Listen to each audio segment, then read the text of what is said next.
نحمده ونصلي على رسوله الكريم حضرات উলামায়ে কেরাম সম্মানিত সুধীমণ্ডলী দূর-দূরান্ত থেকে আগত সর্বস্তরের মুসলমান ভাইয়েরা আমার বর্ষালীহীন মা ও বোনেরা,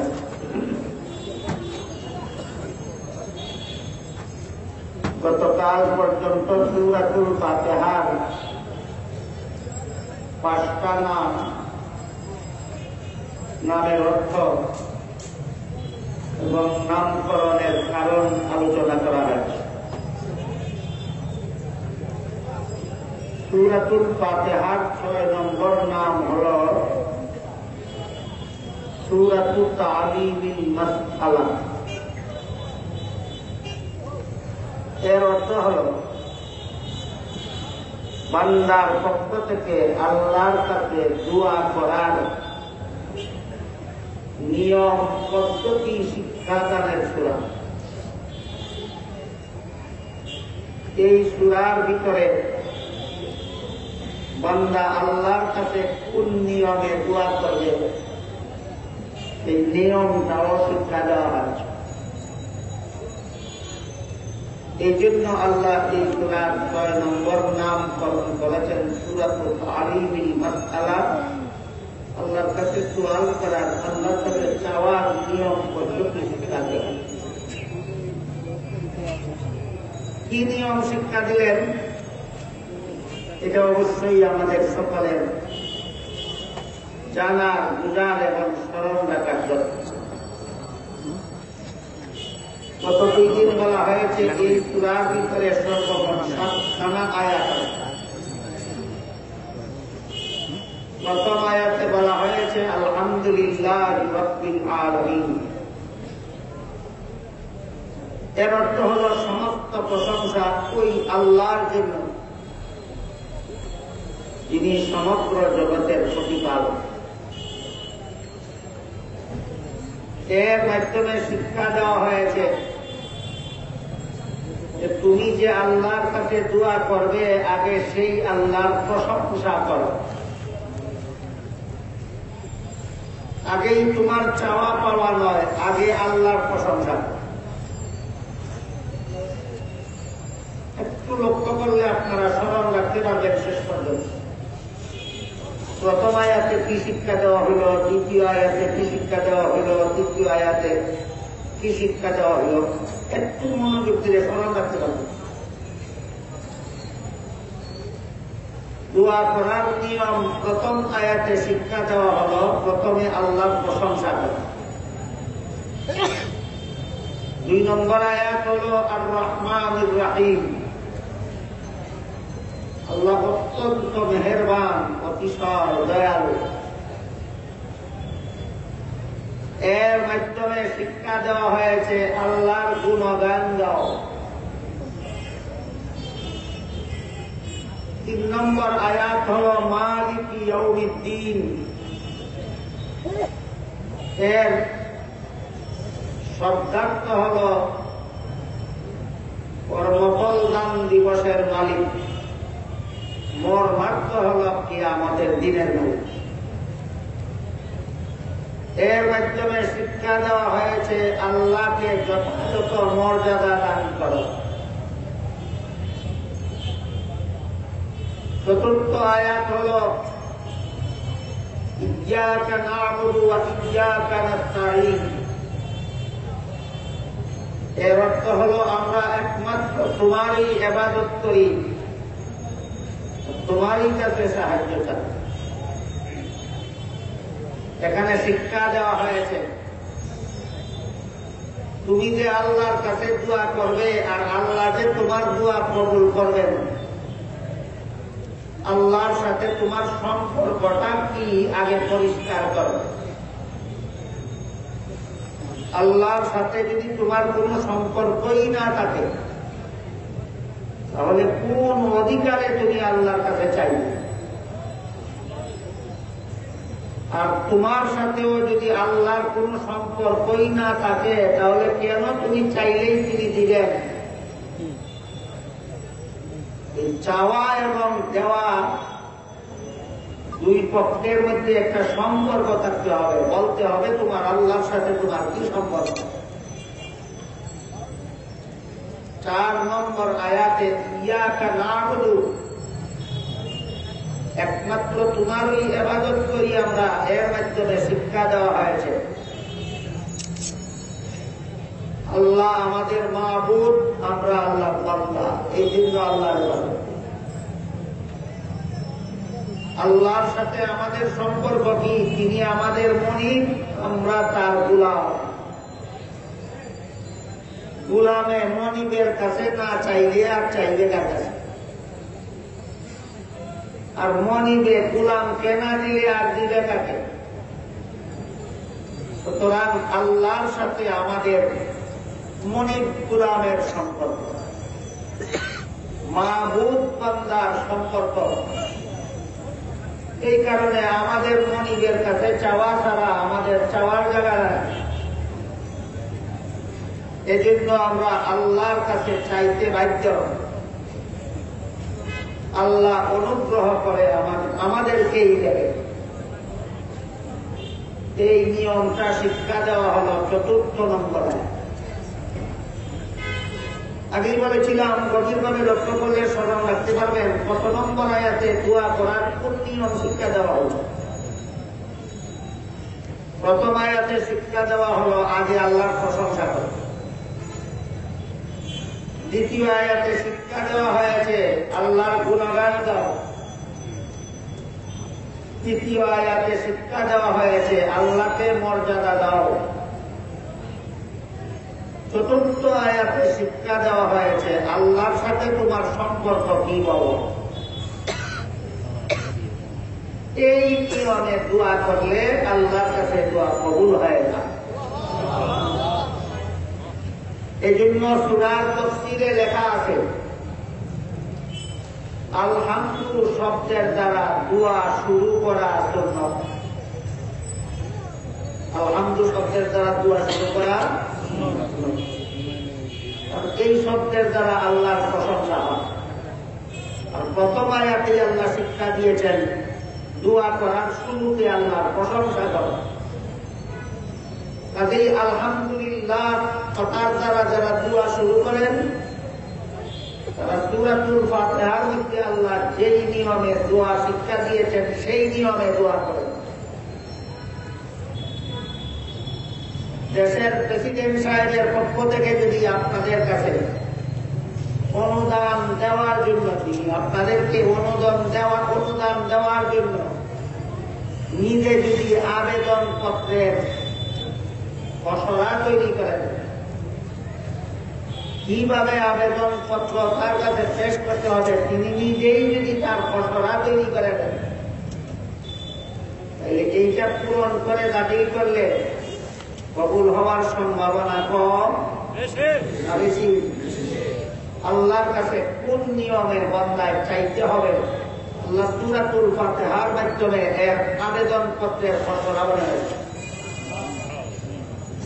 আল্লাহর কাছে দোয়া করার আবেদন পত্র আল্লাহ নিজেই তৈরি করে দিয়েছেন। এই নিয়মে আমি আল্লাহর কাছে চাও, আমি আল্লাহ দেওয়ার জন্য প্রস্তুত।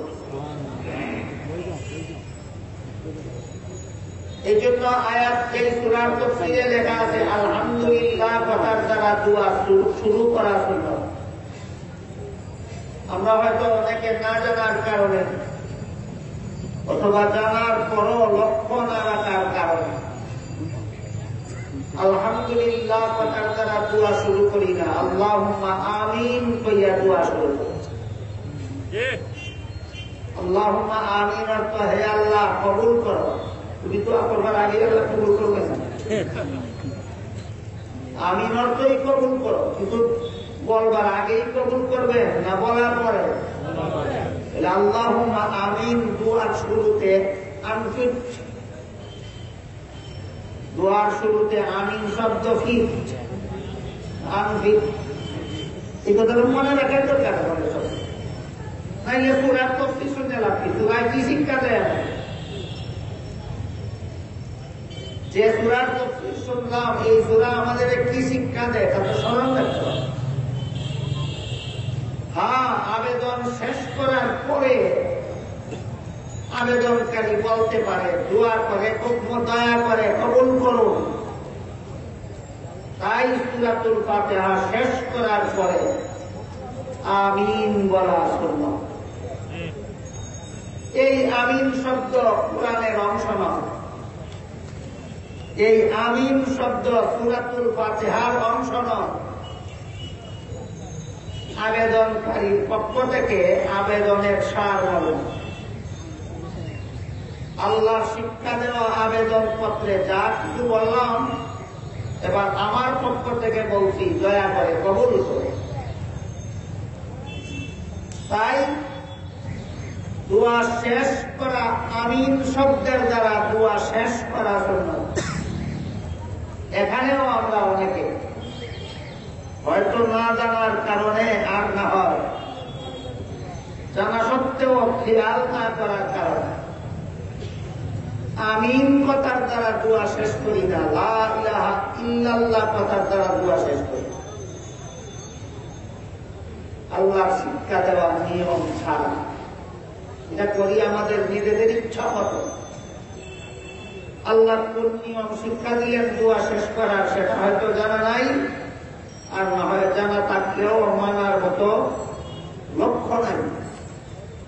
এই সূরার তাফসীরে পরিষ্কার ভাষায় লেখা আছে, আলহামদুলিল্লাহ কথার দ্বারা দোয়া শুরু করার সুন্নাত, আর আমিন শব্দের দ্বারা দোয়া শেষ করার সুন্নাত।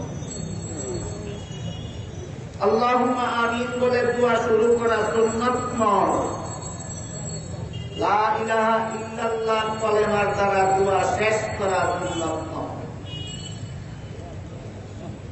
এই কথাটা বলে দেওয়ার পরে আবার কেউ কেউ বাহানা করে দোয়ার শেষে বলেন, ওয়াজআল আখিরা কালিমাতিনা লা ইলাহা ইল্লাল্লাহ। এটার অর্থ হলো, হে আল্লাহ, আমাদের জীবনের শেষ কথাটা যেন লা ইলাহা ইল্লাল্লাহ। দোয়ার শেষ কথা না জীবনের শেষ কথা? জীবনের শেষ কথা। ঘুরাইয়া ফিরাইয়া আবারও এটাকে দোয়ার শেষ কথা বানাইলেন কেন? আপনার এই কথার অর্থই হল ওয়াজআল আখিরা কালিমাতিনা লা ইলাহা ইল্লাল্লাহ। এর অর্থই হল, হে আল্লাহ, আমাদের জীবনের শেষ কথাটা যেন লা ইলাহা ইল্লাল্লাহ। খুব ভালো কথা, খুব মূল্যবান কথা। কিন্তু ঘুরাইয়া ফিরাইয়া লা ইলাহা ইল্লাল্লাহকে দোয়ার শেষ কথা বানানো তো ঠিক না। ঠিক, লা ইলাহা ইল্লাল্লাহ দোয়ার শেষ কথা হওয়ার কথা না জীবনের শেষ কথা হওয়ার কথা? অবশ্যই যার জীবনের শেষ কথা হবে লা ইলাহা ইল্লাল্লাহ, তার জীবন ধন্য, তার জীবন সফল। যার দোয়ার শেষ কথা হবে আমিন, তার দোয়া করবে। বুঝে থাকলে বলুন, দোয়ার শেষ কথা আর জীবনের শেষ কথা কি এক কথা? জীবনের শেষ কথা কি হওয়া চাই? লা ইলাহা। দোয়ার শেষ কথা কি হওয়া চাই? এগুলি আমাদের মনে রাখা থাকে, এগুলি কঠিন কোনো ব্যাপার, শুধু মনে রাখলেই হয় এবং দোয়ার সময় লক্ষ্য রাখলে। প্রথম আয়াতে আল্লাহ শিক্ষা দিলেন, তোমার আবেদন পেশ করার আগে আল্লাহর প্রশংসা। দ্বিতীয় আয়াতে আল্লাহ শিক্ষা দিলেন, তোমার আবেদন পেশ করার আগে আল্লাহর গুণগান গাও। তৃতীয় আয়াতে আল্লাহ শিক্ষা দিলেন, তোমার আবেদন পেশ করার আগে আল্লাহকে মর্যাদা দাও। চতুর্থ আয়াতে আল্লাহ শিক্ষা দিলেন, আবেদন পেশ করার আগে আল্লাহর সাথে তোমার কি সম্পর্ক বলো। আজকের থেকে সারা জীবন ভর স্মরণ রাখতে পারবেন আল্লাহর সাথে আমাদের সম্পর্কটা কি। মাবুদ আর বলে মনিব আর গোলাম, সারা জীবন স্মরণ থাকে। আল্লাহর সাথে সারা দুনিয়ার সমস্ত মানুষের সম্পর্ক হল মনিব গোলামের সম্পর্ক, মনিব গোলামের সম্পর্ক। এই মনিবের কাছে গোলামে না চাইলে আর চাইলে কাছে, আর মনিবেও নিজের গোলাম রেনা দিয়ে আর দিলে কাছে। এই বুক করা আশা নিয়ে আমরা আল্লাহর কাছে যাই। এখনো আসল আবেদন সামনে আসে। এই 4 নম্বর নিয়ম সম্পর্কে আরো কিছু কথা আমাদের বোঝা এবং স্মরণ রাখা হবে। আল্লাহ যে আমাদের মাহবুব আর আমরা যে আল্লাহর বান্দা, আল্লাহ যে আমাদের মনিব আর আমরা যে আল্লাহর গোলাম, বিনা সম্পর্কে না গভীর সম্পর্কের দ্বারা। কাজেই মনিবের কাছেও গোলামের কিছু প্রাপ্য থাকে, আর গোলামের কাছেও মনিবের কিছু প্রাপ্য থাকে। এটা আরো গুরুত্বপূর্ণ একটা বিষয়। এক হাদিসে উল্লেখ আছে, হযরত রাসূল কারীম সাল্লাল্লাহু আলাইহি ওয়াসাল্লাম একজন সাহাবীকে জিজ্ঞেস করেন, ও আমার প্রিয় সাহাবী, তুমি কি বলতে পারো বান্দার কাছে আল্লাহর কি প্রাপ্য আছে আর আল্লাহর কাছে বান্দার কি প্রাপ্য আছে? সাহাবী বলেন, ওগো আল্লাহর রাসূল, আমি বলতে পারি না, আপনি আমাকে শিক্ষা দিন। তখন রাসূল বলেন, এই শিখো, বান্দার কাছে আল্লাহর প্রাপ্য হল বান্দা আল্লাহকে লা শরীক জেনে তার ইবাদত করবে। শরীক যার সাব্যস্ত করে ইবাদত করবে, আল্লাহ শরীক জেনে। বান্দা আল্লাহকে লা শরীক জেনে তার ইবাদত করবে, এই ইবাদতটাই হল বান্দার কাছে আল্লাহর প্রাপ্য। আর আল্লাহর কাছে বান্দার প্রাপ্য হল আল্লাহ তাকে জান্নাত দান করবে। আল্লাহর কাছে বান্দার প্রাপ্য জান্নাত, বান্দার কাছে আল্লাহর প্রাপ্য ইবাদত। মনে থাকবে আপনাদের? আল্লাহর রাসূল বলেন, বান্দার কাছে আল্লাহর প্রাপ্য হল ইবাদত, আর আল্লাহর কাছে বান্দার প্রাপ্য হল জান্নাত। তারপরে আল্লাহ রাসূল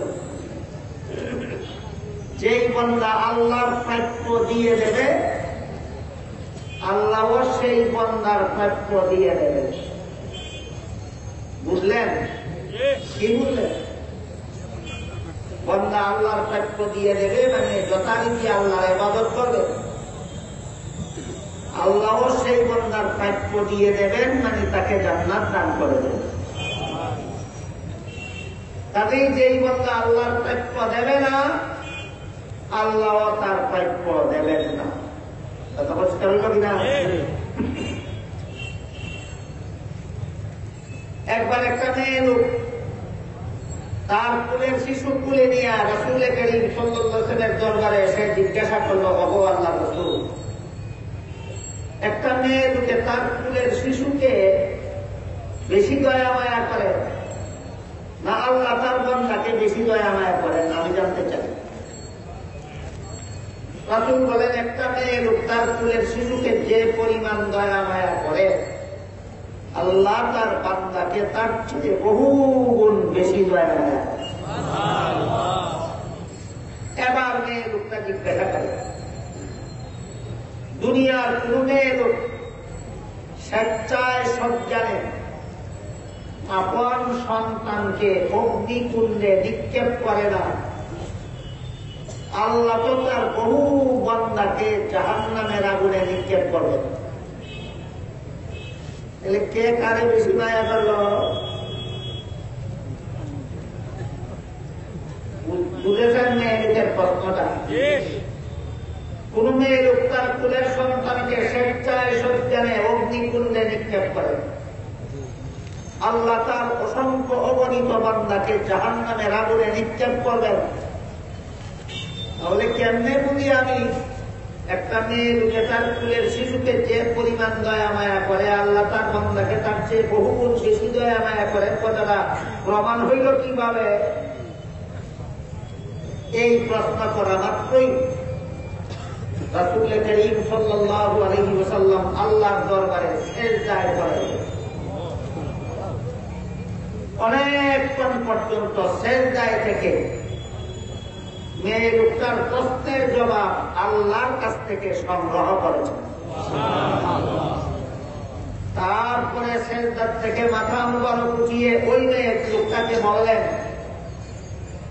আমি যে বলেছি একটা মেয়ে লোক তার ফুলের শিশুকে যে পরিমাণ দয়া মায়া করে, আল্লাহ তার বান্দাকে তার চেয়ে বহুগুণ বেশি দয়া মায়া করেন। আমার কথা ঠিক আছে, তোমার শুধু বুঝার বাকি আল্লাহর বান্দা কাকে বলে।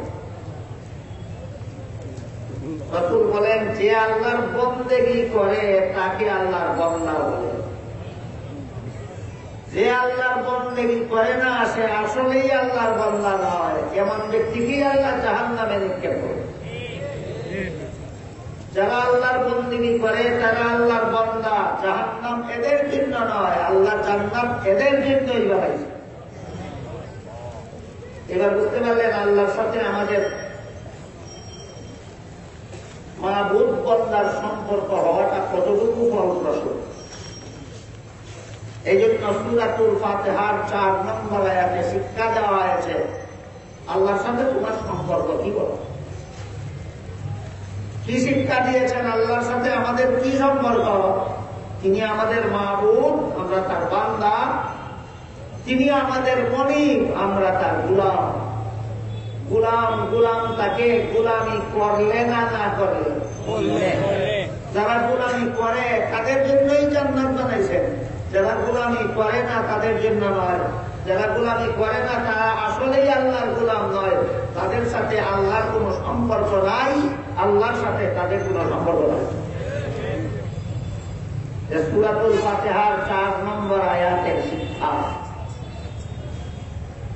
উল্লেখিত হাদিসগুলির দ্বারা আমরা আরেকটা কথা পরিষ্কার ভাবে জানতে পারলাম, সেটা হল বান্দার ইবাদতটা আল্লাহর বান্দার কাছে আল্লাহর প্রাপ্য। বান্দার ইবাদতটা বান্দার কাছে আল্লাহর প্রাপ্য।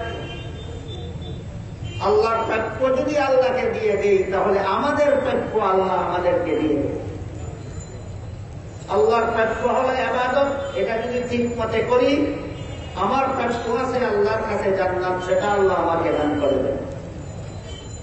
আল্লাহর প্রাপ্য আছে বান্দার কাছে ইবাদত, কেউ যদি দেয় না, আল্লাহর প্রাপ্য দেয় না, এমন মানুষ আছে কি বাংলাদেশে? আল্লাহর প্রাপ্য দেয় না এমন মুসলমান আছে কি বাংলাদেশে? আল্লাহ তাদের প্রাপ্য দেবেন না।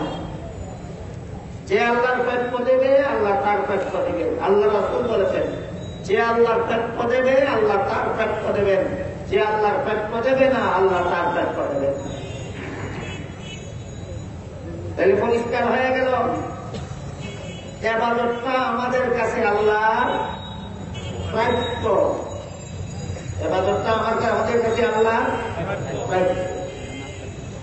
সময় মতে দিতে না পারলে, সময় চলে গেলেও সুযোগ থাকলে পরিশোধ করার নির্দেশ। হাদিস শরীফে হযরত রাসূল করিম সাল্লাল্লাহু আলাইহি ওয়াসাল্লাম বলেছেন, তোমাদের কেউ যদি ঘুমন্ত অবস্থায় থাকাকালে নামাজের সময় পার হয়ে যায়, আল্লাহর প্রাপ্যটা সময় মতো দেওয়া হইল। তোমাদের কারো যদি স্মরণ না থাকা অবস্থায় নামাজের সময় পার হয়ে যায়, সময় মতো আল্লাহর প্রাপ্যটা দেওয়া হইল না। রাসূল বলেন, যখনই ঘুম থেকে জাগবে, যখনই স্মরণ হবে, তখনই আল্লাহর প্রাপ্যটা পরিশোধ করে দেওয়া। রাসূলের নির্দেশ বুঝে থাকলে বলুন তো, অবস্থা যদি কোনদিন ফজরের নামাজের সময় ঘুম ভাঙল না, আমার সূর্য উদয় হয়ে গেল, অবস্থা অভ্যাস বানাইলে হবে। যারা অভ্যাসে পরিণত করে তাদের বেলায় সাব্যস্ত হয়ে গেল তোমার আসলেই প্রাপকের প্রাপ্য দেওয়ার ইচ্ছা নেই। আর যারা অভ্যাস বানাইল না, অবস্থা কোনদিন ফজরের সময় ঘুম ভাঙল না, সূর্য উদয় হয়ে গেল, সময় মতো প্রাপকের প্রাপ্যটা দেওয়া হল না। আল্লাহ রাসূল কি বলেছেন? ঘুম ভাঙার পর অজানা অবস্থা। তাহলে জেনে শুনে যারা দেয়নি তাদেরটা দিতে হবে। অজানা অবস্থায় প্রাপকের প্রাপ্য না দিলে স্মরণ হওয়ার সাথে সাথে যদি যাওয়ার নির্দেশ থাকে, জেনে শুনে না দিলে আর দিতে হবে না, আরো গুরুত্ব সহকারে দিতে হবে। এই কথাটাকে সম্পূর্ণ অপব্যাখ্যা করে আমাদের সমাজের মুসলমানদেরকে বিভ্রান্ত করে কিছু লোক, এরা হল লামাজাবিরা বলে জীবন ভর যত নামাজ তোমার করার বাকি আছে সবগুলি নামাজ আল্লাহর প্রাপ্য ছিল কিনা? পরিশোধ হয়েছে, বাকি দিচ্ছে বলে দিতে হবে। জীবন ভর জেনে শুনে আল্লাহর প্রাপ্যগুলি দেয়নি, এইগুলি দিতে হবে না। আর না জেনে না শুনে ঘুমন্ত অবস্থায় যে প্রাপ্যটা দেওয়া হইল না সেইটা দিতে হবে। যেমন কুযুক্তি কোন ভূতের মাথায় ফেলতে পারে। আপনারা কি বলেন? আপনার কোন প্রাপ্য যদি আমার কাছে থাকে, ভুলবশত দিলাম না, স্মরণ হলে যদি দিতে হয়, তাহলে জেনে শুনে না দিলে আর দিতে হবে না। যে সুযুক্তি না কুযুক্তি, এটা সুযুক্তি নয়, এটা তো কুযুক্তি। প্রাপকের প্রাপ্য যদি ভুলবশত দিতে না পারলেও স্মরণ হলে দিতে হয়, তবে জেনে শুনে না দিলে আরো গুরুত্ব সহকারে দিতে হয়। সুতরাং ঘুমন্ত অবস্থায় নয়, ভুলবশত নয়, জেনে শুনেই যারা অতীত জীবনে নামাজগুলি পড়িনি তার প্রাপ্য আমি আটকে রেখেছি। আছে কি এমন মুসলমান বাংলাদেশে? প্রাপকের প্রাপ্য দিলে তো আমার প্রাপ্য পাইতাম। আমার প্রাপ্য কোনটা? প্রাপকের প্রাপ্য দিলাম না, যে আমার প্রাপ্য পাওয়ার আশা করি কিভাবে? অথচ আল্লাহ রাসূল পরিষ্কার ভাষায় হাদিস শরীফে বলেছেন, আসসালাতু মিফতাহুল জান্নাহ, নামাজ হলো বেহেশতের চাবি। নামাজ হলো বেহেশতের চাবি। এক হাদিসে উল্লেখ আছে, আল্লাহ রাসূল যখন এই কথাটা বললেন নামাজ বেহেশতের চাবি, সাহাবায়ে কেরাম জিজ্ঞেস করলেন, ওগো আল্লাহর রাসূল, ইসলাম ধর্মের 5টা ভিত্তির প্রথমটা তো নামাজ নয়, প্রথমটা কি বলতে পারেন কেউ? কলেমার বিশ্বাস। ইসলামের প্রথম ভিত্তিটা কলেমাটা কেন বেহেশতের চাবি হল না?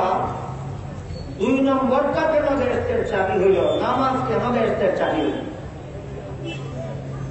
জবাবে রাসূল কারীম সাল্লাল্লাহু আলাইহি ওয়াসাল্লাম বলেন, আসলে কালেমাই বেহেশতের চাবি, আর নামাজ হইল এই চাবির দাম। নামাজ হইল চাবির দাম। কারো কাছে যদি চাবি থাকে, দাঁত নাই, দাঁত ভাঙ্গা, আপনারাই বলুন, দাঁত ভাঙ্গা চাবি দিয়া তালা খোলা যায়? ঠিক তেমনি ভাবে নামাজবিহীন কলেমার দ্বারা বেহেশতের তালা খোলা যায় না। এই নামাজ জেনে শুনে না পড়লে বেহেশতের চাবিটা আর সংগ্রহ করতে হবে না। জেনে শুনে নামাজ পড়লো না মানে জেনে শুনেই বেহেশতের চাবি নিল না, এটা আর নেওয়া লাগবে না। আর গুরুত্ব সহকারে নেওয়া দরকার। গুরুত্ব সহকারে নিতে হইলে অতীত জীবনের যত নামাজ সময় মতো করা হয়নি সেগুলি অবশ্যই কাজা করা দরকার। এই পর্যায়ে এসে অনেক জীবন ভর নামাজ না পড়নেওয়ালা মুসলমান হতাশ হয়ে যায়। মনে করে আমার 30 বছর বয়স পর্যন্ত নামাজ পড়িনি, এত নামাজ কবে আর কাজা করতে পারবো? 40 বছর বয়স পর্যন্ত আমি নামাজ পড়িনি, এতগুলি নামাজ কি আর বাকি জীবনে কাজা করতে পারবো? কাজেই আমার নামাজি হওয়ারও সম্ভব না, জান্নাতে যাওয়া অসম্ভব। হতাশ। অথচ আল্লাহ পাক রব্বুল আলামিন বলেন, ইয়া ইবাদিয়াল্লাযীনা আসরাফু আলা আনফুসিহিম লা তাকনাতু মির রাহমাতিল্লাহ হে আমার ওই সমস্ত বান্দারা যারা নিজেদের উপর নিজেরা জুলুম করেছ, অত্যাচার করেছ, আমার প্রাপ্য দাওনি, আমার নাফরমানি করেছ, গুনাহ করেছ, আল্লাহর রহমত থেকে নিরাশ করো। তুমি একটু চেষ্টা করো, আমি তোমার সবকিছু নষ্ট করে দেব। এমনি না, একটু চেষ্টা কি তোমার 10 বছরের নামাজ বাকি, 20 বছরের নামাজ বাকি, 30 বছরের নামাজ বাকি, হিসাব করে প্রাপকের প্রাপ্য দেওয়া শুরু করো। আজকের ফজরের সময় 10 বছরের প্রথম মাসের প্রথম দিনের ফজরের নামাজটা কাজা করতেছি নিয়ত করে 2 রাকাত পড়া যাবে। আজকের জোহরের সময় 10 বছরের প্রথম মাসের প্রথম দিনের জোহরের নামাজটা কাজা করতেছি নিয়ত করে 4 রাকাত পড়া যাবে। প্রত্যেক বেলার নামাজের সাথে প্রতি এক বেলার নামাজও যদি কাজা শুরু করা হয়, ফজরের সময় মাত্র 2 রাকাত অতিরিক্ত করতে হবে, জোহরের সময় মাত্র 4 রাকাত অতিরিক্ত করতে হবে, মাগরিবের সময় মাত্র 3 রাকাত অতিরিক্ত করতে হবে। এভাবে যদি পড়া শুরু করো আর তোমার জীবন শেষ হয়ে যায়, কাজা নামাজ শেষ হয় না, আমি আল্লাহ মাফ করে দেব। তুমি একটু চেষ্টা করো, আমি সব কিছু মাফ করব। চেষ্টাও যদি করে না, তাহলে আল্লাহর বিধানকে গুরুত্ব দিল না, অবজ্ঞা করল, অবজ্ঞাকারীদের মামলা। এই জন্য এক হাদিসে হযরত রাসূল করিম সাল্লাল্লাহু আলাইহি ওয়াসাল্লাম বলেন, ইয়াসসিরু ওয়ালা তুআসসিরু, বাশশিরু ওয়ালা তুনাফফিরু। ধর্মটাকে মানুষের জন্য সহজ করে দাও, ধর্মকে মানুষের জন্য কঠিন করো না। আর মানুষকে সুসংবাদ প্রদান করো, মানুষকে আতঙ্কিত করো। এখন যদি একজনে বলে যে 5 বেলার নামাজ না পড়লেই তো ধর্মটা আমার জন্য সহজ হয়, এমন সালাত মুসলমানের তো অভাব নাই বাংলাদেশে। রাসূল বলেছেন, ধর্মকে লোকের জন্য সহজ করো, ধর্মকে কঠিন করবে না সত্তা। এখন যদি কোন চালাক, কোন চতুর ব্যক্তি বলে 5 বেলার ফরজ নামাজটা না পড়লেই তো ধর্মটা আমার জন্য সহজ হয়, আর পড়লেই তো কঠিন। রাসূল তো বলেছেন সহজ করার জন্য, আপনারা আমাকে কঠিন করেন কেন? তাকে বলতে হবে, তুমি ধর্ম বলতে কি বুঝো? ধর্ম থাকলে সহজ আর কঠিন, না না থাকলে যার নামাজ নাই তার তো ধর্মই নাই, আবার সহজ আর কঠিন কি? এক হাদিসে আল্লাহ রাসূল বলেন, আসসালাতু ইমাদুদ্দিন, মান আকামাহা ফাকাদ আকামাদ-দ্বীন ওয়া মান তারাকাহা ফাকাদ হাদামাদ-দ্বীন, আও কামা ক্বালা আলাইহিস সালাতু ওয়াসসালাম। নামাজ হল ধর্মের খুঁটি। এই যে প্যান্ডালের খুঁটি আছে, খুঁটি বুঝেন? রাসূল বলেন নামাজ হল ধর্মের খুঁটি। যে ব্যক্তি নামাজ কায়েম করলো সে তার ধর্মের খুঁটি কায়েম করল। যে ব্যক্তি নামাজ ছেড়ে দিল সে তার ধর্মের খুঁটি ভেঙে দিল। আমার ধর্ম থাকলে সহজ আর কঠিন, না না থাকলে নামাজ ছেড়ে দিল তো ধর্মই ছেড়ে দিল, তোমার আবার তো সহজ কি আর কঠিন কি? তবে যে রাসূল বললেন ধর্মকে সহজ করো, এর ব্যাখ্যা কি? এর ব্যাখ্যা হল ফরজ ওয়াজিব সুন্নতে মুআক্কাদা ছাড়া আর যত রকমের ইবাদত বন্দেগী আছে এইগুলি করতে কাউকে বাধ্য করো না, সাবধান। ইচ্ছা হইলে করবো, না যে না করবো। এইটা হইল ধর্মকে সহজ করার ব্যাখ্যা। ফরজ নামাজ ইচ্ছা হইলে বলবো, না যে না বলবো, যে ধর্মকে সহজ করার ব্যাখ্যা। রমজানের রোজা ইচ্ছা হইলে রাখবো, না যে না রাখবো, যে ধর্মকে সহজ করার ব্যাখ্যা। নফল বন্দেগীর বেলায়, নফল বন্দেগীর বেলায় আল্লাহ রাসূল বলেছেন ইচ্ছা হইলে করবো, নাইলে না করবো, তুমি বাধ্য করতে পারবে না। নফল বন্দেগী করতে যদি কাউকে বাধ্য করা হয়, তখন তার জন্য ধর্মকে কঠিন করা হয়। পরিষ্কার হইল?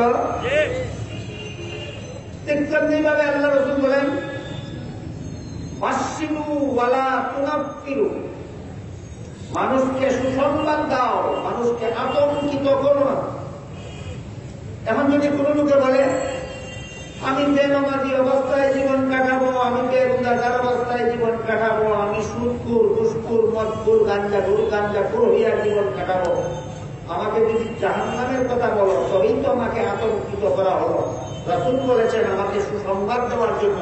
তাতে আমাকে সুসংবাদ দিতে হলে বলতে হবে, নামাজ না পড়লেও তোমার জন্য জান্নাত আছে, রোজা না রাখলেও তোমার জন্য জান্নাত আছে, সুদ খাইলে, ঘুষ খাইলে, মদ খাইলে, গাঞ্জা খাইলেও তোমার জন্য জান্নাত অবধারিত।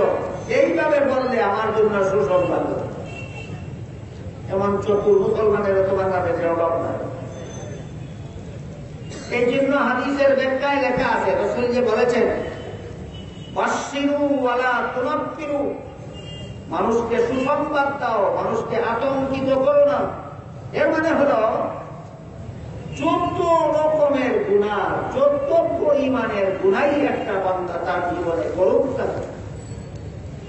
সে যদি একটু আল্লাহর দিকে ফিরে আসতে চায়, আল্লাহ দৌড়াইয়া তাকে তার রহমতে তুলে দিয়ে যান। একটুও যদি আল্লাহর দিকে ফিরতে চায় না, তাহলে সুসংবাদ দেওয়ার মানে হল তুমি যত গুনাহ করো না কেন, যদি যথারীতি তওবা করে গুনাহগুলি ছেড়ে দাও আর আল্লাহর কাছে ওয়াদা করো আর জীবনে কোনোদিন গুনাহ করবো না, আল্লাহ সব গুনাহ মাফ করবেন। এই হইল সুসংবাদ দেওয়ার। তুমি নামাজ না পড়তে থাকো, আল্লাহ তোমাকে মাফ করে দেবে। তুমি রোজা না রাখতে থাকো, আল্লাহ তোমাকে মাফ করে দেবে। তুমি জিনা করতে থাকো, আল্লাহ তোমাকে মাফ করে দেবে। তুমি খুন করতে থাকো, আল্লাহ তোমাকে মাফ করে দেবে। তুমি সন্ত্রাস করতে থাকো, আল্লাহ তোমাকে মাফ করে দেবে।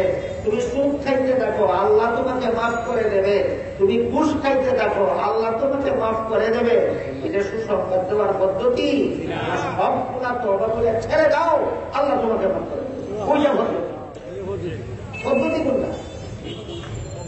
তুমি গুনাহ করতে থাকো, আল্লাহ মাফ করে দেবে, এটা এই পদ্ধতি সুসংবাদ দেওয়া। আর তুমি তওবা করে গুনাহ ছেড়ে যাও, আল্লাহ সব গুনাহ মাফ করে দেবে, ওইটা হলো পদ্ধতি। কাজেই ধর্মকে সহজ করার পদ্ধতি হল নফল বন্দেগীর জন্য কাউকে বাধ্য করো আর মানুষকে সুসংবাদ দাও, আতঙ্কিত করো না। এর মানুষকে সুসংবাদ দেওয়ার পদ্ধতি হল জীবন ভর তুমি নামাজ পড়ো না, অসুবিধার কারণে এখন থেকে সামনেরটাও করা শুরু করো, পিছেরটাও কাজা শুরু করো, সারা জীবনে শেষ করতে না পারলেও আল্লাহ মাফ করবে। এইটা হল সুসংবাদ দেওয়ার পদ্ধতি। তুমি নামাজ না পড়তে থাকো, আল্লাহ মাফ করে দেবে, এটা সুসংবাদ দেওয়ার পদ্ধতি না। অতীতে একটা কাজা করতে থাকো, জীবনে শেষ করতে না পারলে আল্লাহ মাফ করে দেবে, ওইগুলো পদ্ধতি। এইটা হইল। কাজেই রাসূলের হাদিসকে যেন আমরা অপব্যাখ্যার মাধ্যমে গ্রহণ করি, রাসূলের হাদিসের যথাযথ ব্যাখ্যা মতে আমরা ধর্মকে সহজ করতে পারি, আমরা গুনার সাগরে হাবুডুবু খাওয়া ব্যক্তিকেও সুসংবাদ দিতে পারি। অপব্যাখ্যা মতে না, সঠিক ব্যাখ্যা মতেও সুসংবাদ দিতে পারি। সঠিক ব্যাখ্যা মতো জীবনে যত গুনাহ করে থাকো না কেন, তওবা করে ছেড়ে দাও, তওবা করার নিয়ম মতো, আর আল্লাহর সাথে ওয়াদা করো আর কোনদিন গুনার পথে যাবে না, আল্লাহ তোমার সব গুনাহ মাফ করবে। জীবন ভর যারা নামাজ পড়িনি, তওবা করি আল্লাহর কাছে, আল্লাহ আর জীবনে 5 বেলার ফরজ নামাজ ছাড়বো না, আর যেগুলি পড়িনি সেগুলি আল্লাহর প্রাপ্য পরিশোধ করা শুরু করি, শেষ করতে না পারলে আল্লাহ মাফ করে দেবে।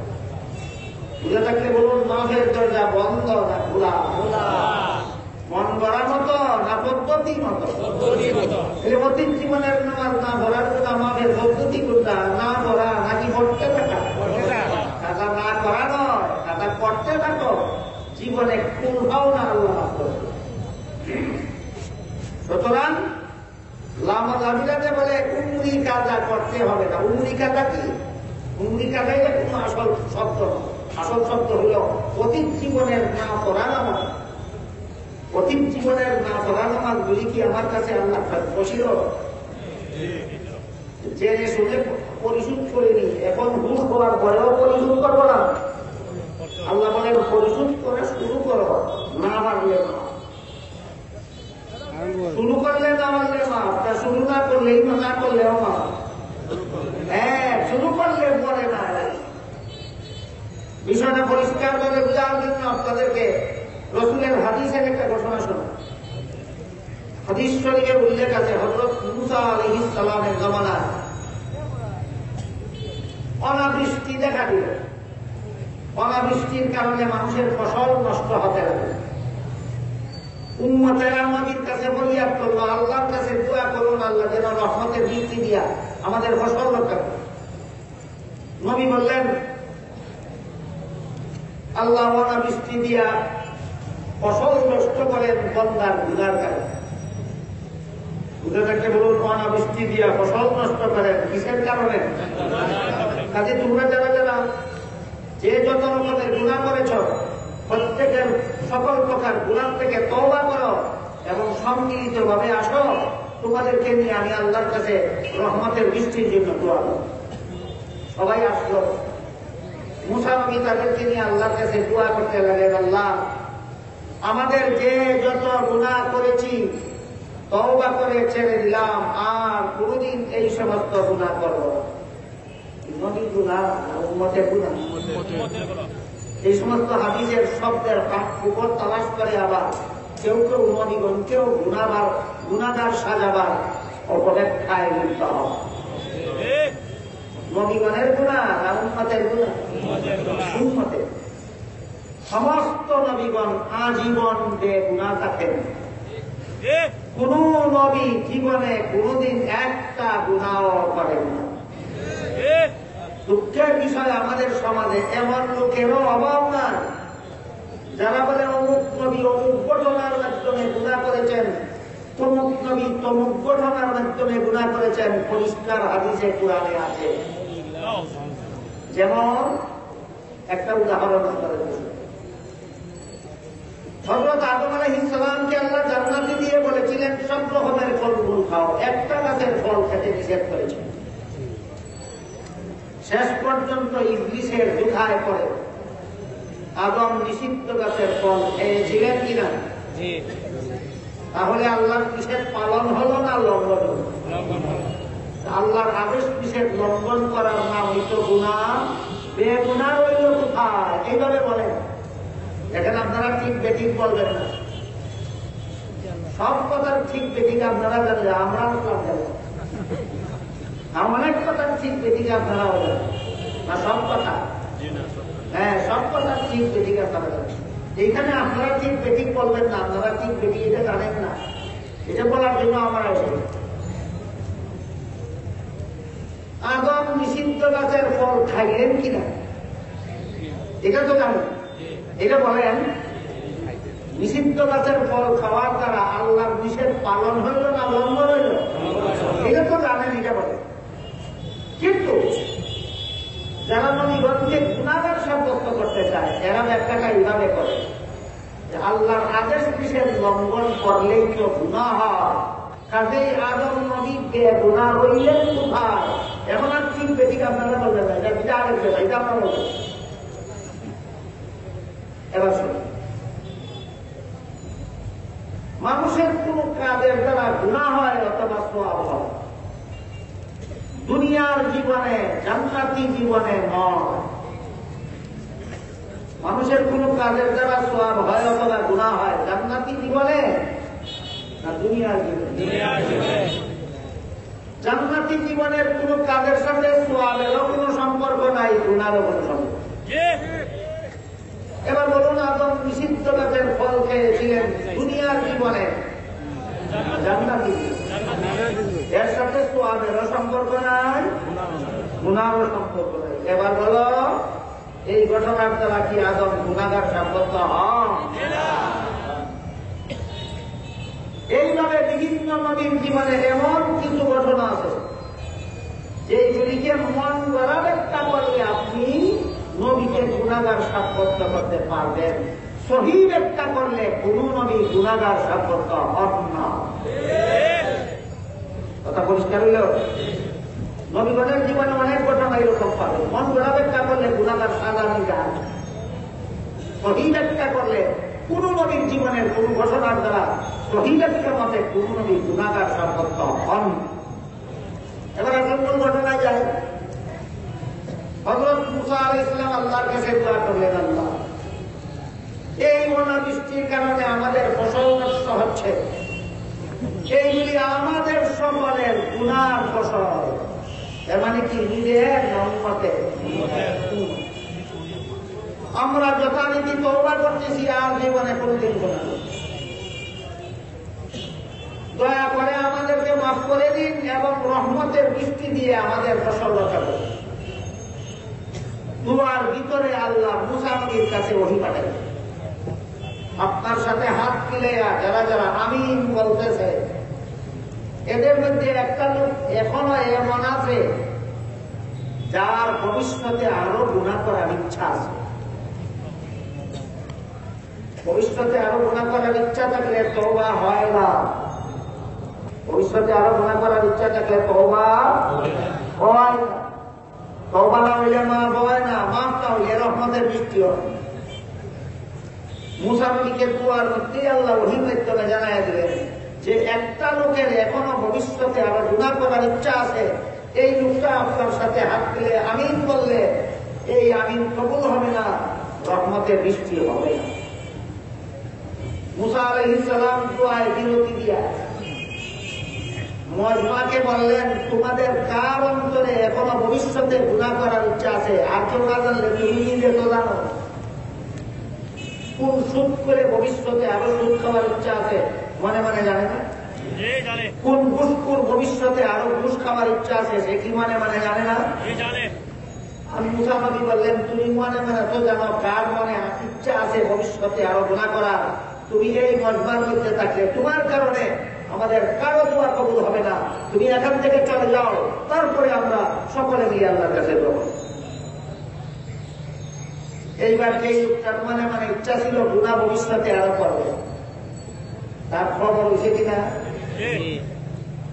সে চিন্তা করলো, এখন যদি আমি এখান থেকে উঠে চলে যাই, দেশের মানুষ চিরজীবনের জন্য আমাকে চিনে নিবে, আমার গুনার কারণে সারা দেশে রহমতের বৃষ্টি বন্ধ ছিল, আমি কালার হয়ে যাব জীবনের জন্য, আমি কলঙ্কিত হয়ে যাব সমাজের জীবনের জন্য।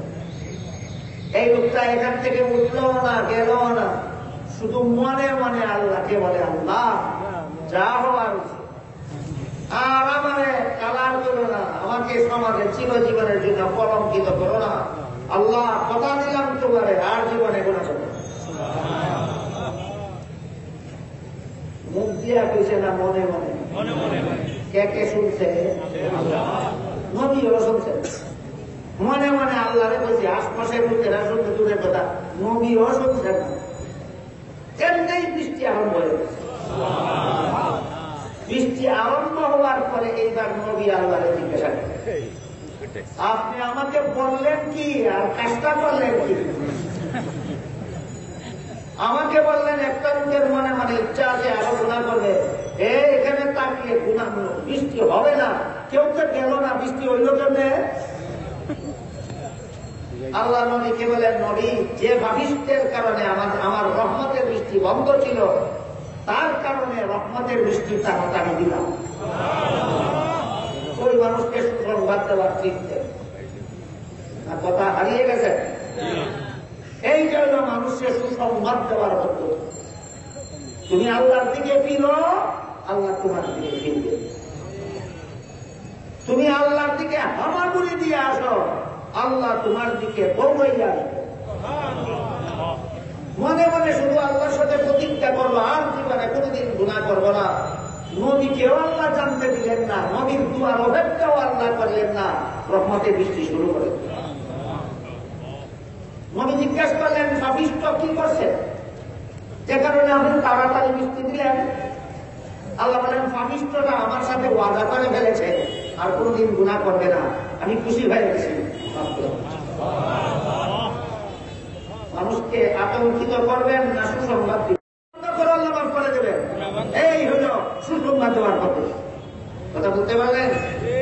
সুতরাং আমাদের যাদের জীবনের অতীত জীবনের অনেক নামাজের কাজা বাকি আছে, এগুলি কার প্রাপ্য? এগুলি পরিশোধ করলে মাফ না না করলে? একদিনে 10 বছরের নামাজ কাজা করা যাবে? যতদিনে যায় ততদিনে করতে থাকে।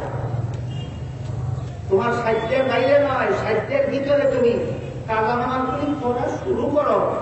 জীবন শেষ হওয়া পর্যন্ত যদি অতীতের নামাজ কাজা করে শেষ করতে পারো না, আল্লাহ রাসূল বলেন তার জন্য সুসংবাদ, আল্লাহ তাকে মাফ করে দেবে। এরকম হাদিসের আরেকটা ঘটনা শোনাই, যেটা থেকে আপনারা বুঝতে পারবেন মানুষকে সুসংবাদ কেমনে দিতে হবে। তুমি সুখ খাইতে থাকো, আল্লাহ মাফ করে দেবেন।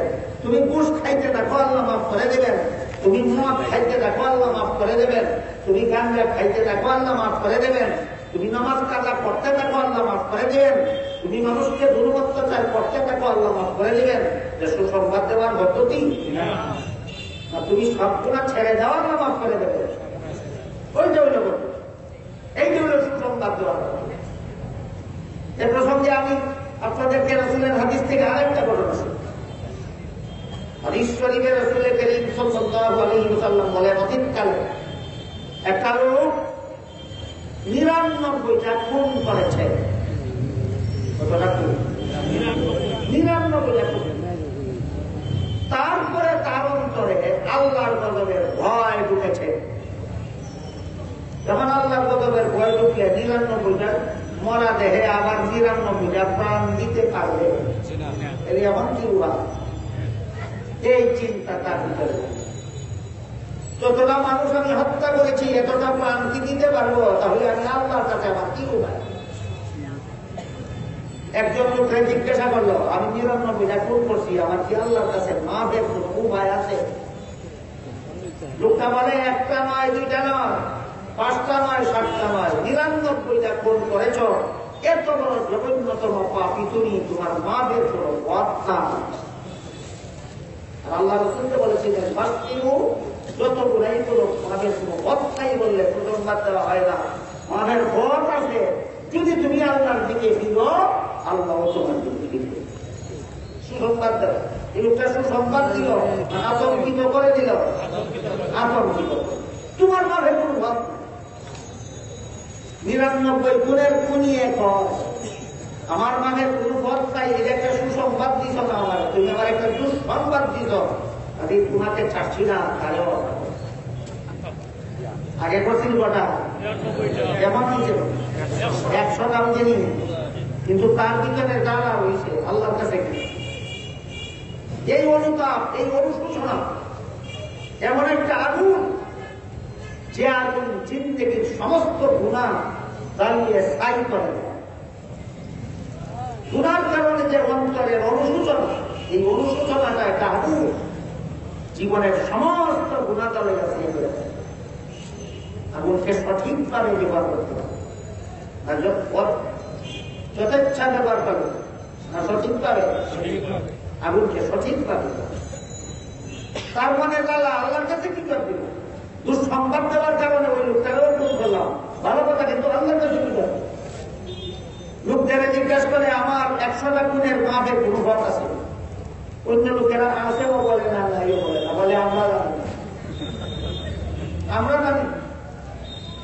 শেষ পর্যন্ত একটা লোকে বলল, অমুক দেশে একজন বিজ্ঞ আলোক, তার কাছে গেলে হয়তো তোমার 100টা খুনের গুনাহ মাফেরও কোন পথ পাইতে পারো। 100টা খুনের গুনাহ মাফেরও কোন পথ পাইতে পারো। উদ্দেশ্য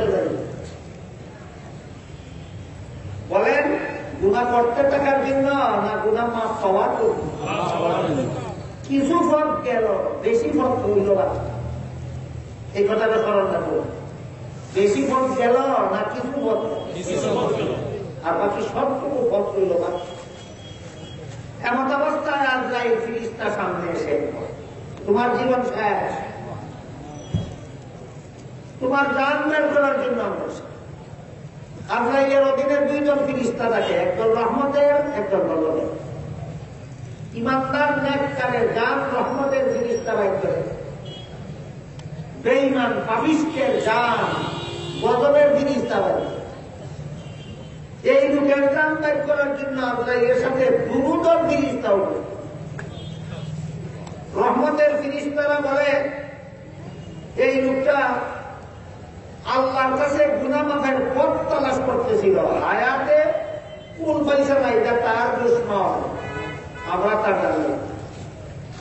গজবের ফেরেশতারা বলে যতই পথ তালাশ করেছিল পথ তো অবলম্বন করেনি, আমরা তার জানি। দুই ফেরেশতার মধ্যে যখন দ্বিমত হয়ে গেল, একদল ফেরেশতা আরেকদল ফেরেশতার দাবি মানতে পারেন না, উভয়ের শেষ পর্যন্ত উভয় দল ফেরেশতা সিদ্ধান্ত করলেন আমরা এটা নিয়ে কথা কাটাকাটি করার কি দরকার, সরাসরি আল্লাহকে জিজ্ঞেস করে সমাধান নিলেই নয়। দুই দল ফেরেশতা একসাথে আল্লাহর কাছে জিজ্ঞেস করলেন, আল্লাহ তোমার এই বন্দার এই অবস্থা তো তুমি জানো, আমরা দুই দল ফেরেশতা দুই যুক্তি মতো দুই দল ফেরেশতা বেশি তার গান বাইর করতে, তখন আপনি বলে দিন কোন দলের ফেরেশতা তার গান বাইর করে। আল্লাহ সুদা জবাব না দিয়া দিচ্ছেন একটা পেঁচ লাগাই, সুদা জবাব না দিয়া দিচ্ছেন কি আল্লাহ সম্পর্কে এই আকীদা রাখা ঈমানের অঙ্গ। আল্লাহ যদি কোন পেঁচ লাগায় এটা বান্দার উপকারের জন্য।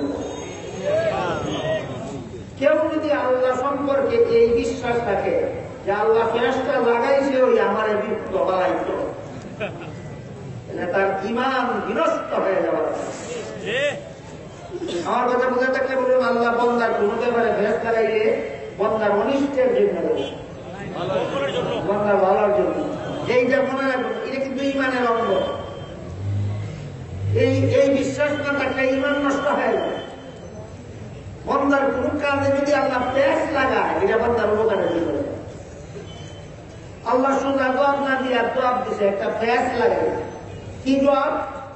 দুজন ফেরেশতাকে আল্লাহ বলছেন তার সামনের রাস্তাটাও তোমরা গিয়া মাপো, পিছের রাস্তাটাও মাপো। যদি বেশি রাস্তা পার হইয়া থাকে তাহলে রহমতের ফেরেশতা তার জান বাইর করো, আর বেশি রাস্তা যদি সামনে বাকি থাকে তাহলে গজবের ফেরেশতা তার জান বাইর করো। আসল ঘটনা আপনারা কি জানেন? বেশি রাস্তা পার হয়েছিল না বেশি রাস্তা বাকি হয়েছিল? আল্লাহ যেভাবে হিসাব দিছে এইভাবে মাপলে বন্দাটা রহমতের ফেরেশতায় গান বাইর করার যোগ্য সাব্যস্ত হয় না গজবে। বস এই মন পেঁচ লাগাইয়া এগারে আল্লাহ বাড়াইয়া আরেক দল ফেরেশতারে আল্লাহ দেখে ভাই আমার বন্দায় আমার শাস্তি লড়াইয়া গুনাহ ছাইড়া দিত আর করতো না, এ প্রতিজ্ঞা করে হয়েছে। কিন্তু সারার পথ তালাশ করে পথ পাইতে পাইতে তার জীবন শেষ হয়ে গেছে, এটা তার দোষ নয়। তার জীবন শেষ হয়ে যাওয়া তার দোষ নয়। সেটা মনে মানে আর গুনাহ করবে না, গুনাহ মাথার পথ পাইয়ে সেই পথে চলবে সিদ্ধান্ত নিয়েছে, এইটা তার কাজ সে করে ফেলেছে, এখন আমার কাজটা আমার করতে হবে। যাও তোমরা ওই দুইজন ফেরেশতা যখন তার পিছনের রাস্তাটা মাপে তখন তোমরা টেনে রাস্তাটা লম্বা করে ধরবে যেন মাপে বেশি সাব্যস্ত। আর যখন সামনের রাস্তাটা মাপবে তখন তোমরা সামনের রাস্তাটা সংকীর্ণ করে ধরবে যেন মাপে সামনের রাস্তাটা কম সাব্যস্ত।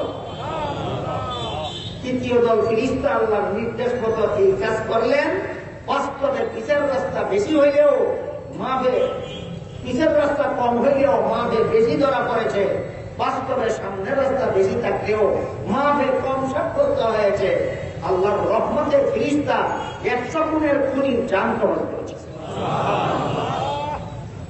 এবার বুঝতে পারবেন আল্লাহ রাসূল বলেছেন বাশশিরু ওয়ালা তুনাফিরু, আমার বান্দাকে সুসংবাদ দাও, আমার বান্দাকে আতঙ্কিত করো না। সুসংবাদ দেওয়ার মানে তুমি গুণ করতে থাকো, আল্লাহ মাফ করেই দিবেন। অনুতপ্ত হও, ছেড়ে দাও, মাঠের পথে চলো আল্লাহ। ঠিক তেমনি ভাবে 10 বছর, 20 বছর, 3 বছর, 40 বছর, 50 বছর পর্যন্ত 5 বেলার নামাজ যারা পড়ে, তুমি নামাজ না পড়তে পড়তে মারো, আল্লাহ মাফ করে দেবেন। এই সুসংবাদ। অফিসের নামাজ কাজা করতে হবে না, আল্লাহ মাফ করে দেবেন। এই সুসংবাদ। না কাজা করতে থাকো, আয়াতে না কুলাইলে ওই 100 গুণের 20 মতো আয়াতে কুলাইছে না, একটু চেষ্টা করতে করতে মরছে। এখানেও তোমার আয়াতে যদি করে না কর, তোমার বাকি 5 বছর 10 বছর বয়সে যদি 50 বছরের নামাজ কাজা করে শেষ করতে না পারো, আমি আল্লাহ মাফ করবে। তাহলে বুঝে থাকে, এবার বলুন তো আমার অতীত জীবনের কাজা নামাজগুলি আল্লাহর প্রাপ্য ছিল কিনা? ঈশ্বরীকে রসুল কি বলেছেন? যে ব্যক্তি আল্লাহর প্রাপ্য পরিশোধ করে দেবে, আল্লাহ তার প্রাপ্য পরিশোধ করে দেবেন। অর্থাৎ যে ব্যক্তি আল্লাহর ইবাদত বন্দেগী ঠিক মতে করবে, আল্লাহ তাকে জান্নাত দান করবে। কাজে আল্লাহর সাথে আমাদের সম্পর্কটা কি হইল? এত দীর্ঘ আলোচনার দ্বারা কি বুঝলেন? আল্লাহর সাথে আমাদের সম্পর্কটা কি সম্পর্ক? গোলাম মনিবের সম্পর্ক, মাবুদার বন্দার সম্পর্ক। তুমি যদি বন্দার স্তরে আসতে পারো, আল্লাহকে যদি মাবুদ মানতে পারো, তাহলে তোমার জীবনে কোন দুঃসংবাদ নাই, যা আছে সুসংবাদ। তোমার জন্য আতঙ্ক হওয়ার কিছু নাই, তুমি আনন্দিত হওয়ার সবকিছুই আছে। তোমার জন্য ধর্ম কঠিন নয়, তোমার জন্য ধর্ম পালন সহজ। এবার বোঝা যাচ্ছে সূরাতুল ফাতিহা 4 নম্বর আয়াতে আল্লাহ দোয়া করার কোন নিয়মটা শিক্ষা দিলেন। যার কাছে দোয়া করবে তার সাথে তোমার সম্পর্কটা কি হবে বুঝতে পেরেছেন? ইয়াকা না'বুদু, একমাত্র তোমারই ইবাদত করি, কাজেই তুমি আমাদের মাবুদ আর আমরা তোমার বান্দা। ওয়া ইয়াকা নাস্তাঈন, কাজেই সাহায্য তোমার কাছে চাইলে চাইবো।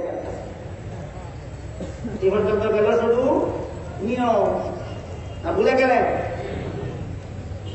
সূরাতুল ফাতিহার প্রথম আয়াতে দোয়া করার একটা নিয়ম আল্লাহ শিক্ষা দিয়েছেন। দ্বিতীয় আয়াতে 2 নম্বর নিয়ম শিক্ষা দিয়েছেন। 3 নম্বর আয়াতে 3 নম্বর নিয়ম শিক্ষা দিয়েছেন। চতুর্থ আয়াতে 4 নম্বর নিয়ম শিক্ষা দিয়েছেন। 5 নম্বর আয়াতে দোয়ার মূল বিষয়। দোয়ার মূল বিষয় কত আয়াতে?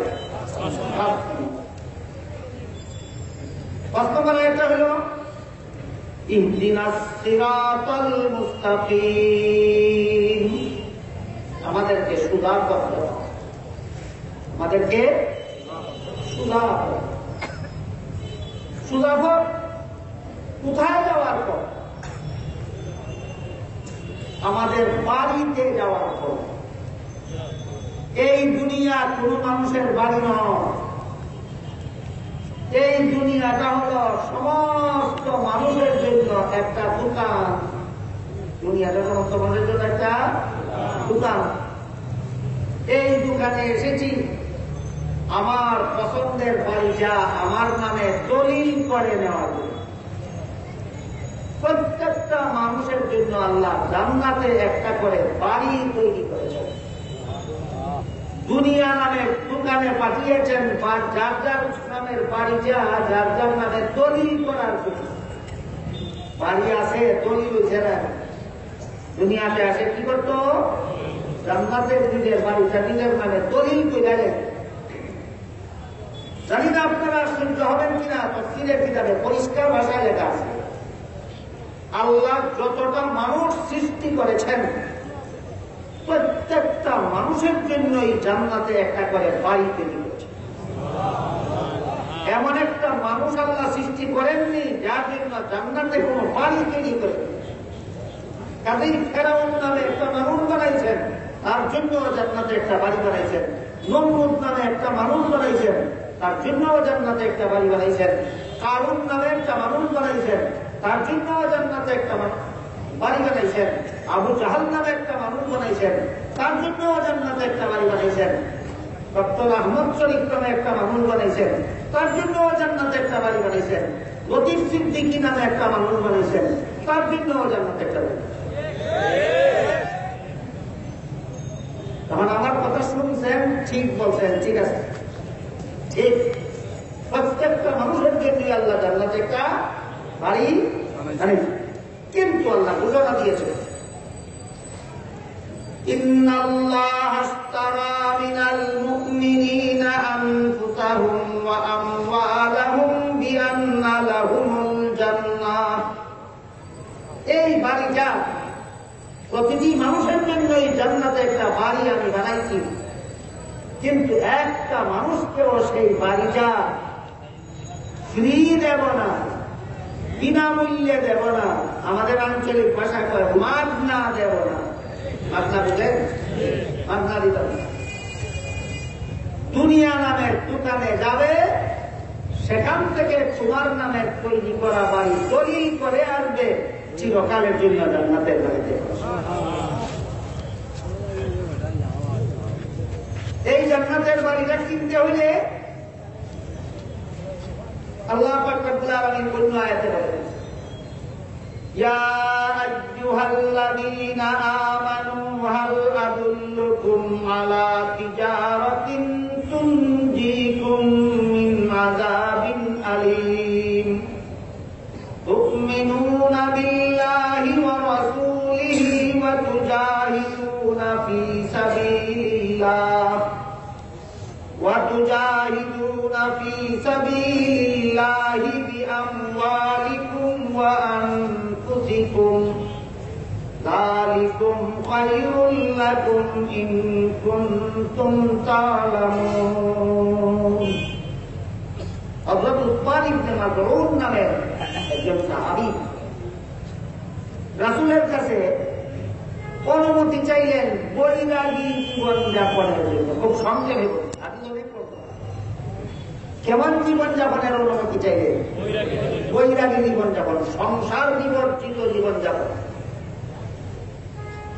রাসূল বলেন বৈরাগী জীবনযাপনের বিধান ইসলামে না। অনুমতি পাইলেন না পাইলেন না পাইয়াই আবদার করলেন। তাহলে বৈরাগী জীবনের বিধান যদি ইসলামে না থাকে, ইসলাম যদি সংসার পরিচালনার ব্যাপারে যদি ইসলাম পালন করতে হয়, তাহলে আমাকে এমন একটা ব্যবসা শিক্ষা দিন যে ব্যবসাটা হবে জগতের সকল ব্যবসায়ের চেয়ে বেশি লাভের।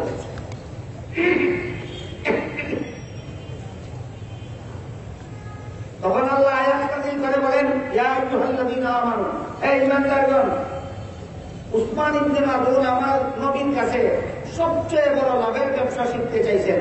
নবীর পক্ষ থেকে আমি আল্লাহ নিজে এটা উসমানকে নয়, সারা দুনিয়ার সমস্ত মুমিন মুসলমানকে এমন একটা ব্যবসা শিক্ষা দিতে চাই, এর চেয়ে বড় লাভের কোন ব্যবসা জগতে না।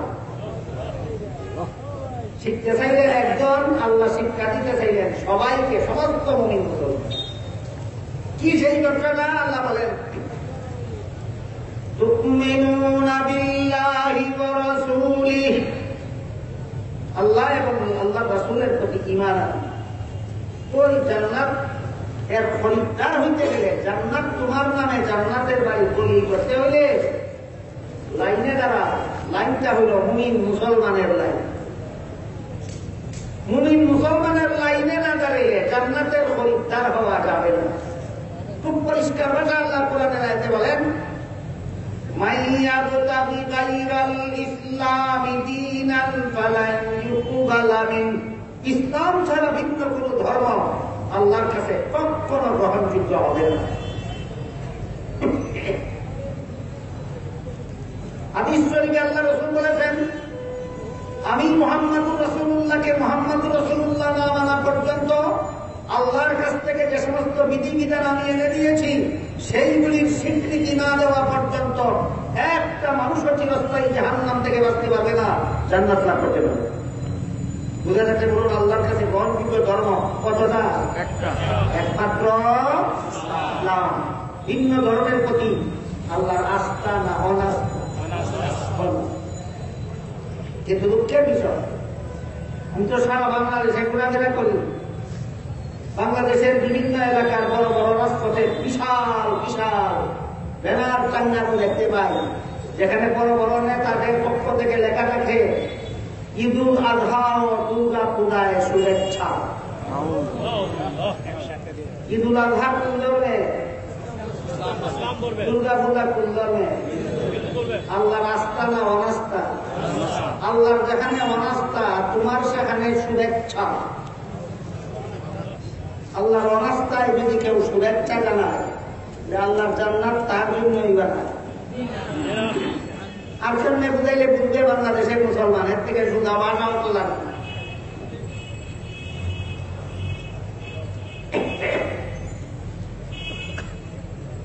আল্লাহ বলেন তুমিনুনা বিল্লাহি ওয়া রাসূলিহি, জান্নাতের খরিদ্দার হতে চাও, খরিদ্দারদের লাইনে যারা, লাইন কোনটা? একমাত্র মুমিন মুসলমান। আগে মুমিন মুসলমান হও, এরপরে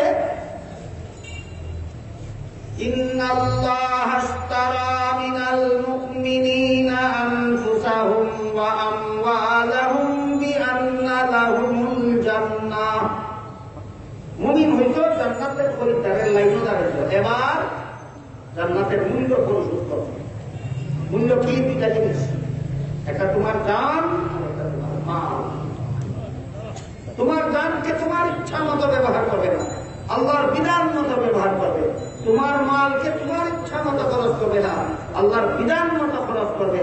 যদি মানতে পারো তুমি জান্নাতের খরিদ্দার, জান্নাতের বাড়ি তোমার নামে দলিল হয়ে যাবে।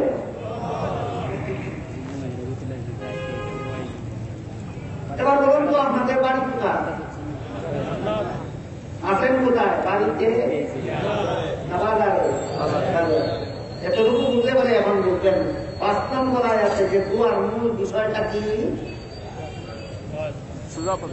1 নম্বর আয়াতে দুয়ার নিয়ম শিক্ষা দিলেন, 2 নম্বর আয়াতে দুয়ার নিয়ম শিক্ষা দিলেন, 3 নম্বর আয়াতে দুয়ার নিয়ম শিক্ষা দিলেন, 4 নম্বর আয়াতে দুয়ার নিয়ম শিক্ষা দিলেন, 5 নম্বর আয়াতে মূল প্রার্থনা, মূল দোয়া ইহদিনাস সিরাতাল মুস্তাকিম, আমাদেরকে সুধাবদ্ধ দাও।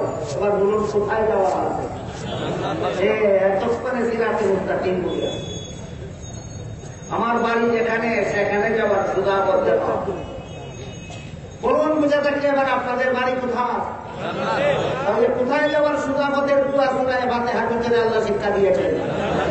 হ্যাঁ, জান্নাতে যে আমাদের সকলের জন্য বাড়ি তৈরি করে রেখেছেন, কোন পথে বাড়ি পর্যন্ত পৌঁছা যাবে আমরা তো জানি।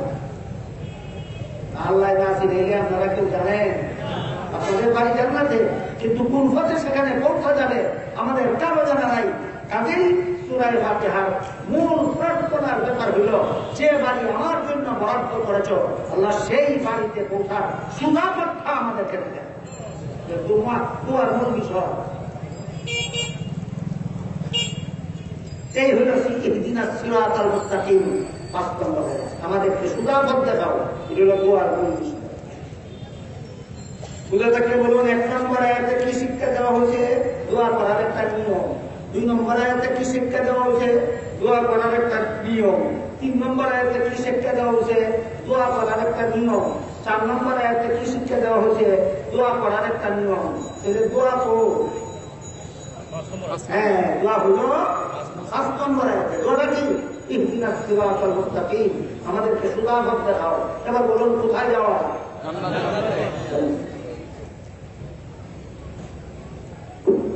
6 নম্বর আর 7 নম্বর আয়াতে কি আছে?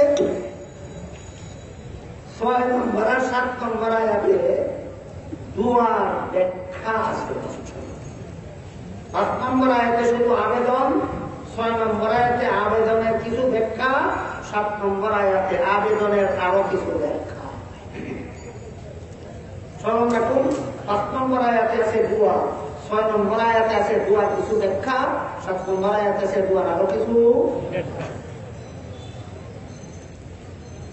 6 নম্বর আয়াতে দোয়ার ব্যাখ্যাটা কি? সিরাতাল্লাযীনা আন'আমতা আলাইহিম, আমাদেরকে সুধাপথ দেখাও। সুধাপথ বলতে তুমি কোন পথ বুঝো বলতে হবে, ব্যক্ত করো। ও বান্দা কয় সিরাতাল্লাযীনা আন'আমতা আলাইহিম, ওই সমস্ত লোকের পথ, সুধাপথ যাদের মধ্যে 3টা গুণ আছে। ওই সমস্ত লোকের পথ সুধাপথ, জান্নাতে যাওয়ার সুধাপথ, ওই সমস্ত লোকের পথ যাদের 3টা গুণ আছে। 6 নম্বর আয়াতে একটা গুণের কথা, 7 নম্বর আয়াতে 2টা গুণের কথা বলা হচ্ছে।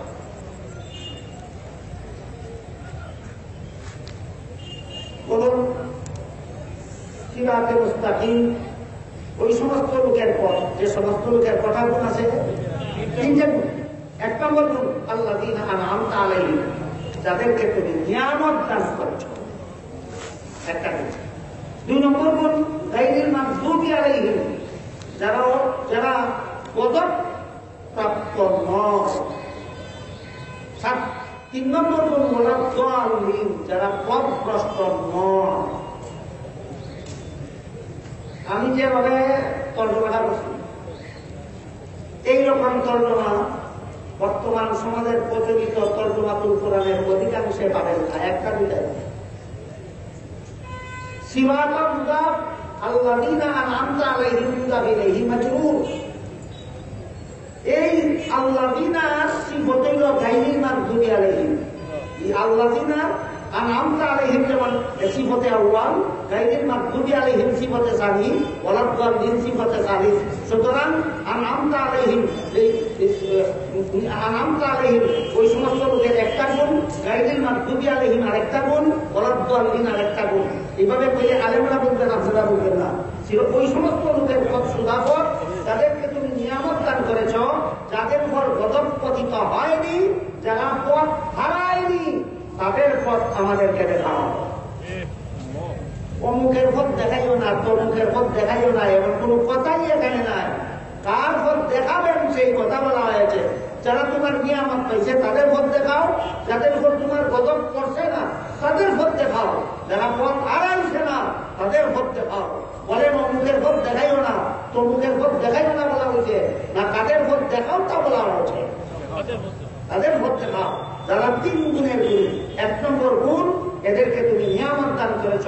2 নম্বর গুণ এদের উপর গজব পতিত নয়।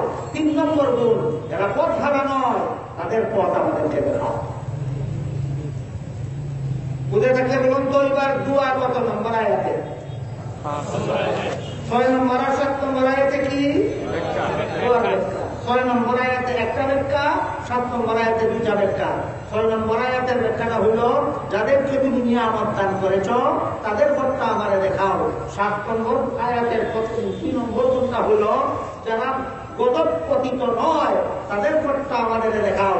7 নম্বর আয়াতের শেষ 3য় গুণটা হইল যারা পথ হারা নয় তাদের পথ আমাদেরকে দেখাও।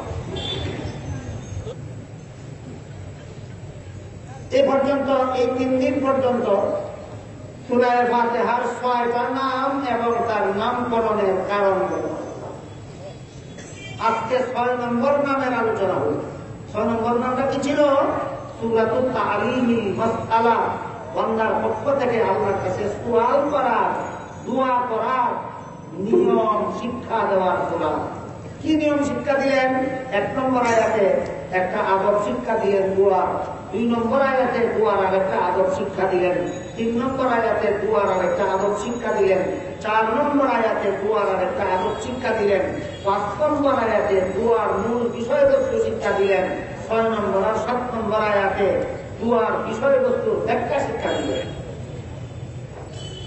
এই নিয়মে দোয়া সমাপ্ত হওয়ার পরে যারা দোয়া করবে, যারা দোয়া শুনবে, সবাই আমিন বলবে, অর্থাৎ সকলের পক্ষ থেকে আল্লাহর কাছে কবুল করার প্রার্থনা করবে। এইভাবে আল্লাহ আমাদেরকে দোয়ার নিয়ম শিক্ষা দিলেন। আলহামদুলিল্লাহ শব্দের দ্বারা দোয়া শুরু করতে হয় আর দোয়া শেষ করে আমিন বলতে হয়। কিন্তু 3 দিনে এই 6টা নামের ব্যাখ্যা প্রসঙ্গে যত আলোচনা হইল, এর ভিতরে কি আমাদের জানার মতো, বুঝার মতো, শিখার মতো কিছু আছে? ওইগুলি জীবনে গ্রহণ করার, বাস্তবায়ন করার তৌফিক আল্লাহ আপনাদের আমাদের সবাইকে দান করুন। সবাই বলুন আমিন। আল্লাহুম্মা সাল্লি আলা সাইয়্যিদিনা ওয়া নাবিয়িনা মাওলানা মুহাম্মদ ওয়া আলা আলিহি ওয়া আসহাবিহি ওয়া বারিক ওয়া সাল্লিম কামা তুহিব্বু ওয়া তারদা কামা তুহিব্বু ওয়া তারদা। আলহামদুলিল্লাহি الذي هدانا لهذا وما كنا لنهتدي لولا أن هدانا الله. ربنا ظلمنا أنفسنا وإن لم تغفر لنا وترحمنا لنكونن من الخاسرين. ربنا آتنا في الدنيا حسنة وفي الآخرة حسنة وقنا عذاب النار. ربنا لا تزغ قلوبنا بعد إذ هديتنا وهب لنا من لدنك رحمة إنك أنت الوهاب ইয়া আল্লাহ এই মুবারক তাফসীরুল কুরআন সম্মেলনে কবুল আর মঞ্জুর করুন। ইয়া আল্লাহ 3 দিন পর্যন্ত উলামায়ে কেরাম বুজুর্গানে দিন বিভিন্ন আয়াতের তাফসীর থেকে যা কিছু আলোচনা করলেন, ইয়া আল্লাহ আমাদেরকে বুঝার তৌফিক দান করো, আমল করার তৌফিক দান করো। ইয়া আল্লাহ এই তাফসীরুল কুরআন সম্মেলনের উসিলায় আমাদের জিন্দেগানকে হেদায়েত করো, সমস্ত মুমিন মুসলমান জিন্দেগানকে নাজাত দান করো। ইয়া আল্লাহ এই তাফসীরুল কুরআন সম্মেলনের উসিলায় ইয়া আল্লাহ আমাদের সমাজে শান্তি প্রতিষ্ঠা করে দাও। ইয়া আল্লাহ আমাদের সমাজ থেকে অশান্তি বিশৃঙ্খলা দূর করে দাও। ইয়া আল্লাহ যারা যত রকমের দোয়া দরখাস্ত করেছেন প্রত্যেকের এক দোয়াকে কবুল আর মঞ্জুর করো। ইয়া আল্লাহ যারা যত রকমের আশা নিয়ে হাত দিলাম প্রত্যেকের এক ঘটনাকে কবুল আর মঞ্জুর করো। ইয়া আল্লাহ এই খাদিমুল কুরআন পরিষদকে কবুল আর মঞ্জুর করো। ইয়া আল্লাহ এই পরিষদের কর্মী বাহিনীকে কবুল আর মঞ্জুর করো। ইয়া আল্লাহ তাদের খেদমতকে কবুল মঞ্জুর করো, তাদের জিন্দেগানকে হেদায়েত করো, জিন্দেগানকে নাজাত দান করো। ইয়া আল্লাহ আমাদের দেশকে হেফাজত করো। ইয়া আল্লাহ দেশের স্বাধীনতা হেফাজত করো। ইয়া আল্লাহ দেশের সার্বভৌমত্ব হেফাজত করো। ইয়া আল্লাহ দেশের ভৌগোলিক সীমারেখা হেফাজত করো। ইয়া আল্লাহ দেশের বাসিন্দাদের জান মাল ইজ্জত হেফাজত করো। ইয়া আল্লাহ সমস্ত মুমিন মুসলমানের ঈমান আমল হেফাজত করো। ইয়া আল্লাহ সারা দুনিয়ার মজলুম মুসলমানদের গায়ে সাহায্য করো। ইয়া আল্লাহ জালিম সন্ত্রাসীদের হেদায়েত করো, যাদের কপালে হেদায়েত নাই তাদেরকে তোমার কুদরতি হাতে গ্রহণ করে। ইয়া আল্লাহ সারা দুনিয়া সমস্ত মুসলিম অসহায়দেরকে তুমি সাহায্য করো। ইয়া আল্লাহ আমাদের পক্ষ থেকে লাখ লাখ কোটি কোটি দুরূদ আর সালাম হযরত রাসূল করিম সাল্লাল্লাহু আলাইহি ওয়াসাল্লামের রওজা শরীফে পৌঁছে দাও। রব্বানা তাকাব্বাল মিন্না ইন্নাকা আনতাস সামিউল আলিম ওয়া তুব আলাইনা ইন্নাকা আনতাত তাওয়াবুর রাহিম ওয়া সুবহানা রাব্বিকা রাব্বিল ইজ্জাতি আম্মা ইয়াসিফুন ওয়া সালামুন আলাল মুরসালিন ওয়ালহামদুলিল্লাহি রাব্বিল আলামিন। আমিন বিরহমাতিকা ইয়া